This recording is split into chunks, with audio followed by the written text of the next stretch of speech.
Hi, everybody. I'm relatively new to this group, so I'll give you a brief introduction. I'm a physical therapist by training, and I have the pleasure of working with both Kelly O'Brien and Stephanie Nixon in the Department of Physical Therapy at the University of Toronto. And a couple of years ago, Kelly and Kathy Worthington invited me onto their CIHR application on labor force participation. And then most recently, and what I'm going to talk to you about today, Patty Solomon and I, along with Leanne Quigger, joined with others to apply to CIHR for a funding opportunity to look at the uptake of the E-module.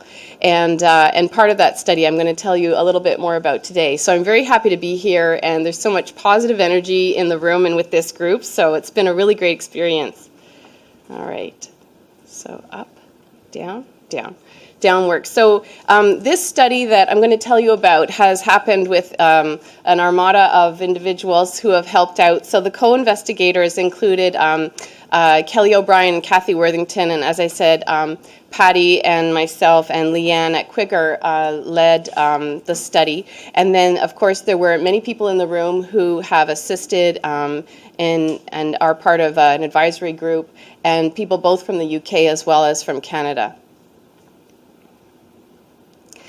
So as you probably know, in 2011, Quigger developed or published the E-module, which is the E-module for evidence-informed HIV rehabilitation.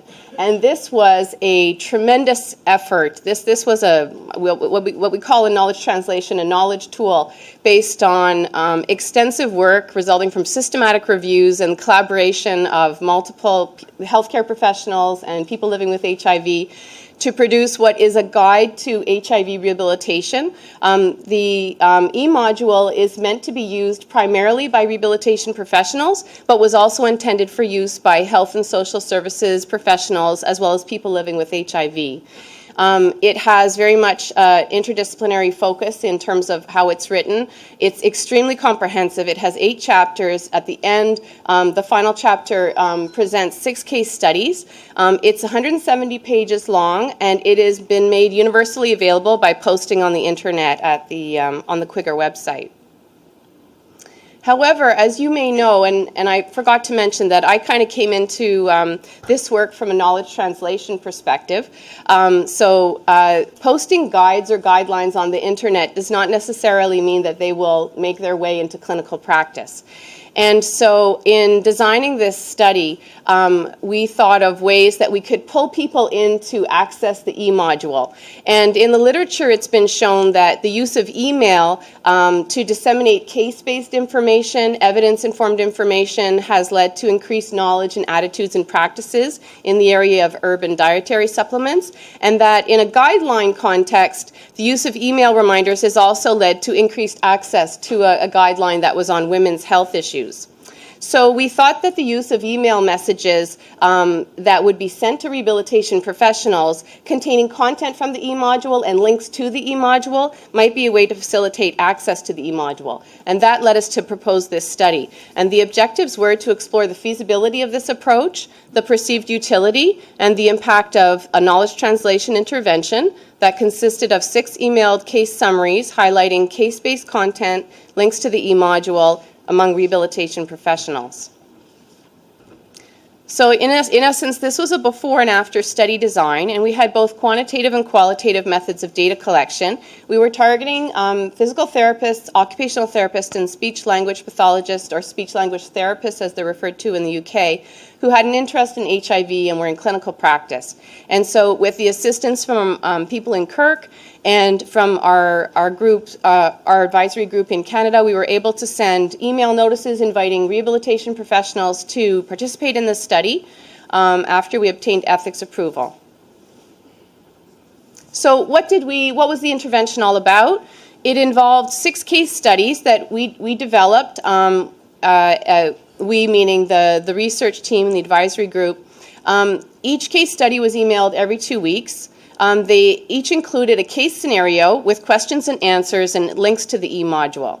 And the questions and answers were designed to highlight evidence in the E-module related to 3 main topics. They were HIV pathophysiology and associated conditions, assessment and treatment, and psychosocial issues. And we also, as a way to entice people into the study, we provided a certificate of completion as a way to show, professional development or education credit.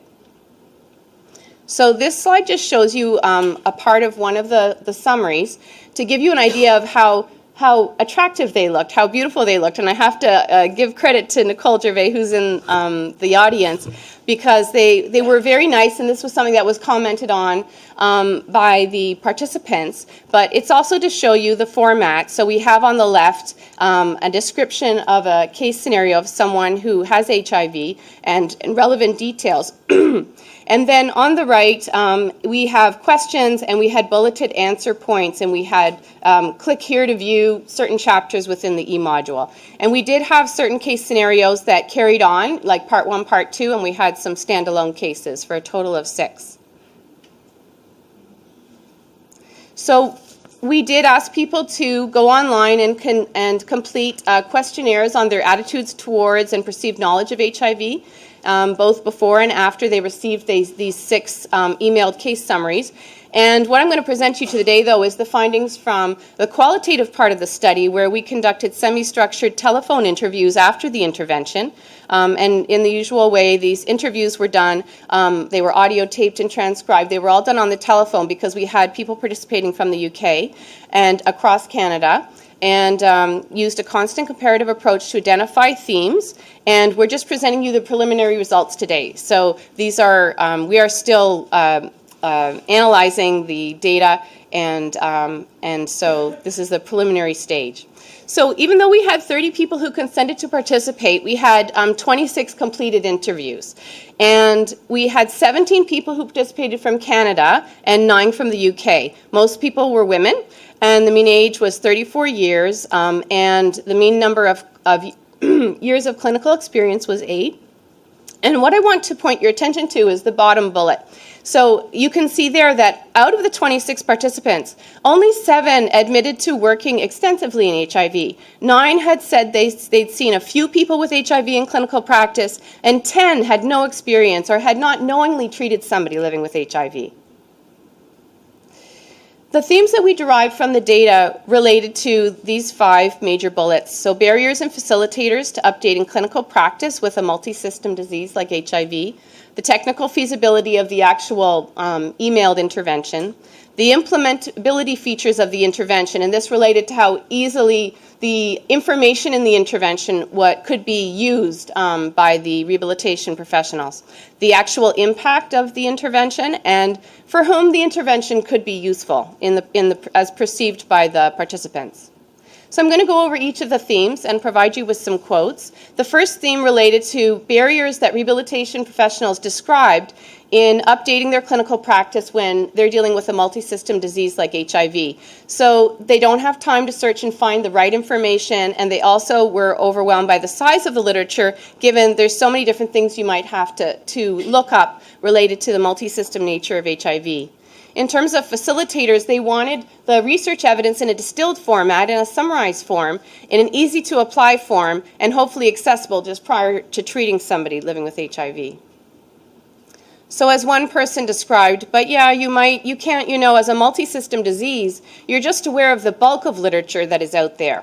You're never going to be able to read all of it. It's a bit of an optimistic hope that you'd ever have more than a glancing knowledge of most of it. In terms of the second theme, the technical feasibility, the results pointed towards the intervention being feasible. So all of the participants received the emailed case studies, and all except one person preferred receiving the case summaries as a PDF attachment to their emails. They felt the PDF files were easy to print, save, highlight. They were a familiar file format. They didn't need internet access to review them, etc. One person reported issues accessing the links we'd incorporated, but the other 25 people did not. 92% reviewed the case studies from a computer, 8% printed them out. Just below half reviewed them at home, so on their own time, which is not unusual for rehabilitation professionals. They often do a lot of things on their own time. And 14% reviewed them at work, and 43% mainly either at work or at home.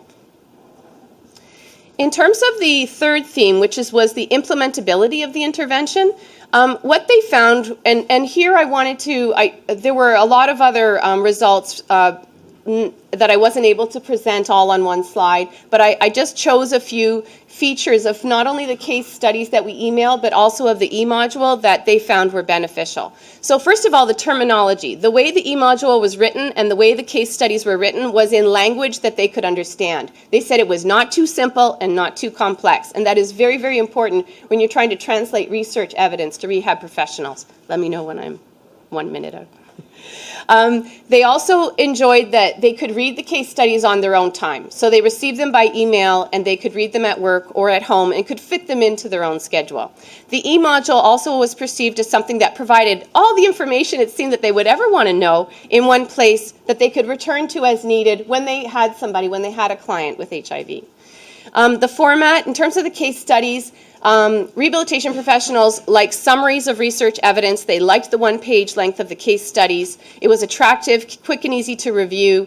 In the e-module, they particularly appreciated the tables that summarize the main points, as well as many other features. In terms of the content, in particular, they found that the case studies had a diversity of case profiles and of clinical settings, and they really appreciated the social and advocacy issues that were brought out, but these comments also applied to the e-module because the same efforts were made in terms of developing the e-module. So the features of the intervention then, that in terms of the implementability of it, as one person said, I think the case studies certainly made the e-module a little more accessible. As I said, it can be overwhelming at first to see how long it is, but if you kind of go through it bit by bit through the case studies and through the questions from the case studies, so breaking it down a little bit, it made it a lot less cumbersome and kind of a lot easier to navigate. The impact of the case studies was on knowledge and on change in viewpoint. So people did learn from reading the case studies about the diverse aspects of HIV and how it can affect participation. And they had a change in viewpoint on issues we've talked about probably throughout the forum, about how the episodic nature is similar to other conditions, about the need for rehab in Canada, and about the perception of HIV now as a chronic condition. But they didn't describe a lot about changes in practice behavior, but again, you have to think back about the demographics of our group. So, as one person said, I think that in future, should I have a patient with HIV, that it'll change the way that I address some of their issues just for having more knowledge of what to look for, I think, and what I sort of have the capacity to address as a rehab professional. A lot of them didn't realize the role that rehabilitation professionals can play in providing health care to people living with HIV. They felt that in terms of who would the e-module and the case studies be good for, they felt all healthcare professionals and students, and there was universal agreement that an adapted version of the e-module would be useful for people living with HIV, their families, and AIDS service organizations. So I'm just wrapping up. The limitations of the study were that we had very few SLPs or SLTs involved, so we didn't necessarily capture the range of their perspectives. And also 40% of our participants did not knowingly treat people living with HIV in their practice and therefore had limited ability to apply the information. So in conclusion, the case study, the KT intervention, if we can call it that, and the e-module were perceived as complementary knowledge tools that increased access to research evidence. And the impact of the knowledge translation intervention related to conceptual knowledge use, which means changes in levels of knowledge, understanding, or attitudes. And I wanted to point out that raising awareness and agreement with new knowledge are essential precursors to practice change. So there's relevance to just raising awareness if that's the step that's needed. Thank you.